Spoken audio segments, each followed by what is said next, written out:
Because there's a lovely few lines, that goes like this. You can fool the whole world down the pathway of life and get pats on your back as you pass. But sooner or later, you'll get heartache and tears if you fool the guy in the glass. So when you look at the glass every morning, you can go around and show the world you have everything, but you've got to come and be honest with yourself. That's one of the reasons I wrote my book and I told my story. Because when I looked at myself every morning, I thought, I'm not really telling the truth, am I not? Right? I'm a banker, great, okay. I earn X amount, wonderful. I have this big house, great.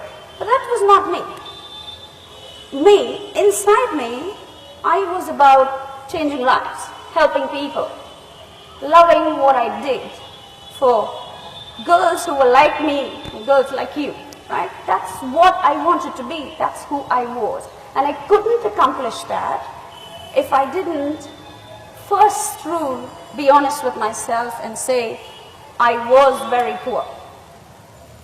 I was homeless. We lived in a slum all my life, really, after we moved from under the steps where 3,000 people shared 3 toilets, right? We had one little room with no electricity, no water, nothing, right? That's where we lived all our lives. When we were living under the steps, I recall my little sister and me watching a man frying, puris and some meat curry. We used to stare at him every day, and every day he would splash hot oil or a little hot oil on us to send us away, say, stop staring at the food.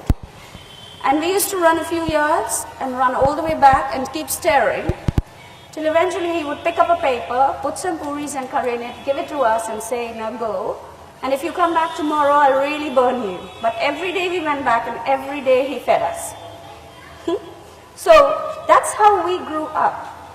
We grew up with the poorest of the poor who had absolutely nothing to give, but still they gave all they could. All they could, really.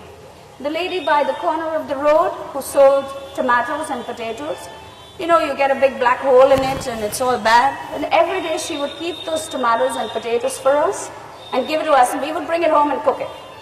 Because that's what we lived on. Before me, we lost 2 sisters to poverty and malnutrition who died. After me and my little sister Vanessa, we lost twins, a brother and a sister, to poverty and malnutrition again, within 6 months of their births. And then as we moved along, we had my little sister Susan, who almost died too. Well, the doctor said, take her home. She's never going to make it because she has 3 days to live. But it was the man by the tea shop who every day I ran to with a bowl, asked him for a little milk, and every day he gave me that milk.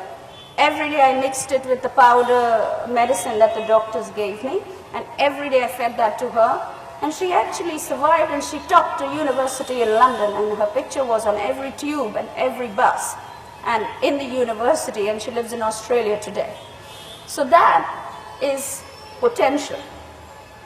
That is the true meaning of potential.